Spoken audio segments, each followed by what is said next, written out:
Cuban drama goes on. At Port Everglades, Florida, the Shirley Likes takes on 7,000 tons of supplies bound for Havana, providing Movietone's Emil Montemuro with the opportunity to film another bitter chapter in that unhappy story. This short visit to Castro's Cuba will produce pictures from the sorry island that show how it is fared as another of Moscow's captive states. After passing Morro Castle, the fortress that in days of yore guarded the city called the Paris of the New World, we find Soviet ships, attesting to Cuba's conquest by communist imperialism.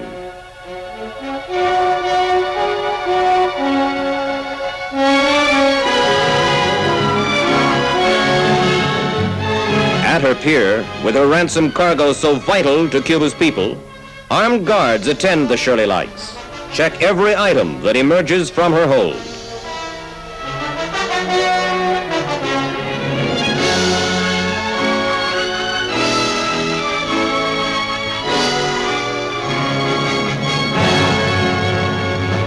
It was not so long ago that Cuba, the pearl of the Antilles, was a different kind of country. Her hotels a mecca for carefree tourists who flocked from around the Western world, where thousands tanned themselves under the Caribbean sun. An influx of pleasure seekers that contributed millions to the island's economy.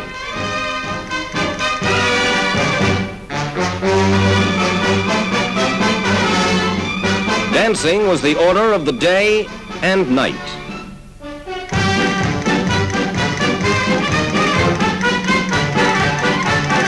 In Havana's cafes, Cubans and their visitors reveled in an atmosphere of relaxation and conviviality. At carnival time, the peace-loving and good-natured Cubans danced and sang and played around the clock.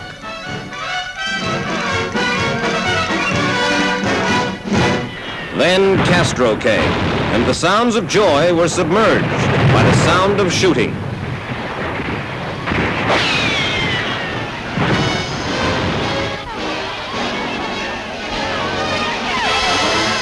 Castro convinced the Cuban people he was their liberator, and they freely gave him the reins of government, a free hand that he betrayed when he announced he was a Marxist, dedicated to making the island a communist state. A chagrined free world saw Castro's militia, armed by Iron Curtain weapons, brutally enforce his dictatorship.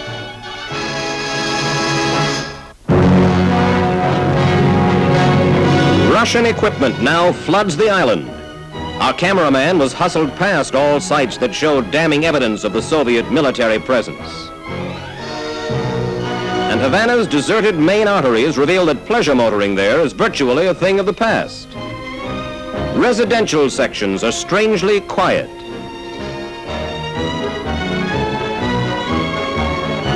Red-starred trucks roll freely.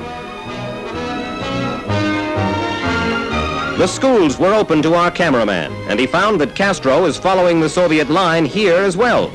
Russian, taught by imported Soviet teachers, is an important subject on the Red Dictator's new curriculum, directed at intensive communist indoctrination.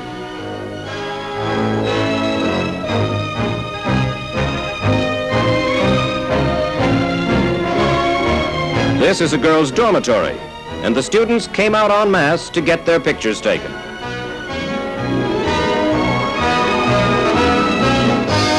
Your Movietone lensman was then escorted to the sugarcane fields.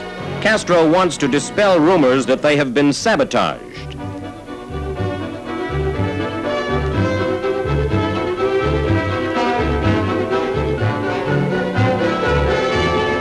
The Cuban guides permitted these shots of a supermarket.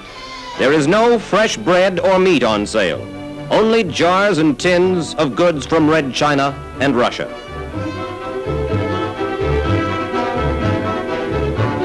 This patched road reveals that mines had been prepared for possible invaders.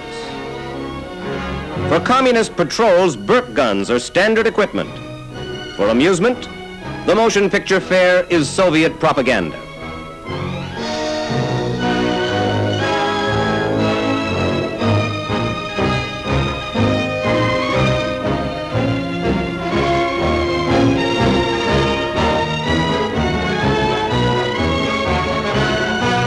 armed militia, men and women, have taken over the beats of Havana's once good-natured police force.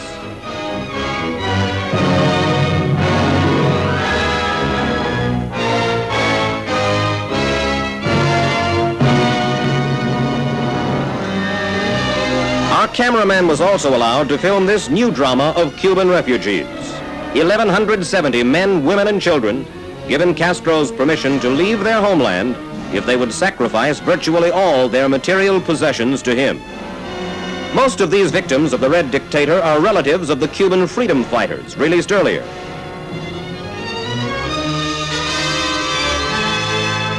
There are also 200 hardship cases needing medical attention not available on the island. The hold of the Shirley Likes, which carried the ransom goods to the island, is the compartment for the voyagers on their trip to the United States. There were 253 children on board. The Red Cross furnished food and sleeping equipment.